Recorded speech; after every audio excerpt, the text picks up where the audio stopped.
TDP, BJP, Janasena కూటమి ఉత్తరాంధ్రలో మేము బలంగా ఉన్నాం.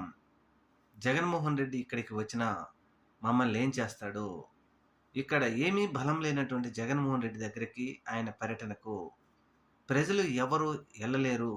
మాదే బలం ఎక్కువ అని అనుకున్నటువంటి కూటమి పెద్దలకు, కూటమి పార్టీలకు జగన్మోహన్ రెడ్డి గారు ఒక్కసారి శాకిస్తూ భయపెట్టాడు. నరనరాల్లో అయ్యో! నిజంగా మనం బలమనుకున్నది పలుపా అని చెప్పేసి భయపడిపోతా ఉన్నారు. నిజంగా జగన్మోహన్ రెడ్డి గారు కూటమి పార్టీలను, కూటమి పెద్దలను, తెలుగుదేశం పార్టీ నాయకులని నర్సీపట్నం టూరు తర్వాత విశాఖపట్నం నుంచి నర్సీపట్నం వరకు రోడ్డు మార్గాన వెళ్ళినటువంటి జగన్మోహన్ రెడ్డి గారు ఉత్తరాంధ్రలో ఉన్నటువంటి కూటమి పెద్దలకి, కూటమి నాయకులందరినీ భయపెట్టాడు.